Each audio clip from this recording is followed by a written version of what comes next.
Göstərmədədir bir dənə şagird var. Köməklə. Ben. Maşallah. Maşallah. Buraları sən seç. Elə bilmir ya. Sən seç. Aynı. Aha. Yiyəcəksin, hesablayacaqsın, hesablayacaqsan. Ən sonuncu bu təxmin etməyə çalışacaq. Görək düz tapacaqmı? Al. İndi Nuray gedəcək, sən yeyirsiniz, mən də bilmirəm yəni. Üç rəqəmli bir ədəd seç, amma birinci və üçüncü rəqəmləri fərqli olsun. Bir də üçüncü rəqəmi sıfır olmasın. Buyur. 3 rəqəmli bir ədəd seçirsən. Seçdik. Ay Nuray. İndi o ədədin tərsini yaz. İndi bu ədədin tərsini yazırıq. Aha, yaz, düz yazdı. Hə, yazdı, tərsini də yazdı. İndi o iki ədəddən böyük olandan kiçiyini çıx. İndi bax burada 2 dənə ədəd var da, düzdür. Biri budur, biri budur. Böyüyündən balacasını çıxırıq.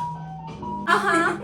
İndi o fərqin tərsini yaz. Ay, indi bu fərqimizdir, düzdür. Bunun tərsini yazırsan. Əla, yazdı. İndi onları topla. Nəyi toplasın ay Nuray? Fərqi ilə fərqin tərsini. Fərqi ilə fərqin tərsini. Peki elmədi, çıxmadı. Topluyor. Toplama. Haydi de. Nuray bütün rəqəmlərini bilir. Nura, bu necə insan? Məncə Nuray cavabını tapamaz bunu. Sakit ol. Nuray tapsın. Ay Nuray. Hiss edirəm. Hiss eyirsənmi? Hiss edirəm. Səndə cavab neçədir? 1089. 1089, baxaq. Bəli, 1089. Hər türlü. Bax, Yadınıza saxlayırsınız. Sehirli 1089 ədədə deyirlər buna. Yadınıza saxlayın, bu ardıcıllıqlardan sonra, bu dediklərimizi, Nurayın dediklərini eləyəndən sonra həmişə cavab gəlib 1089 alınır. Yaxşı. Üç rəqəmli bir ədəd yaz. Üç rəqəmli bir ədəd Birdən yazırsan. 3 fərqli olsun. Baxaq. Əla. Sonra o ədədin tərsini yaz. Yazdı. Böyüsündən kiçiyini çıx.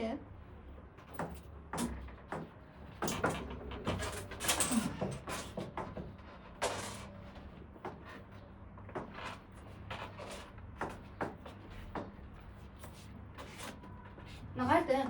Çıxdı. Aha, çıxdı. İndi o tapdığın ədədin də tərsini yaz. Yəni fərq var ha, o fərqin tərsini. İndi o ikisini topla.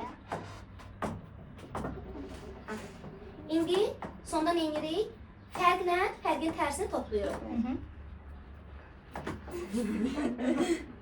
Hayır, ben tapdım. Cavab nə eləyir Nuray? 1089. Həmişə bu ardıcıllığı hansı ədəd üzərində yerinə yetirsiniz, yetirin. Cavabınız həmişə nə alacaq? 1089. Amma bir dənə məsələ var ki, birinci ilə sonuncu rəqəmləri bir-birinə fərqli götürməlisiniz. Bir dənə onu götürsək bəs. Ben de 633 götürse yeni olacak. Bəli, olacaq. 633 də götürsən, 336. tərsini yazmalıyam. 336. Çıxacam bir-birindən. Çıxandan sonra nə alacaq? 7, 9, 297. Aferin. Bu oldu bizim nəyimiz? Fərqimiz. Bir də fərqin nəyə lazımdır bizə? Tərsi. Tərsi. 792'nin üstüne gelmiş. 92. Tərsi. Bir də bizim fərqimiz. Topladıq. Oha 1089. Nə alındı? Cavab alındı. 1089.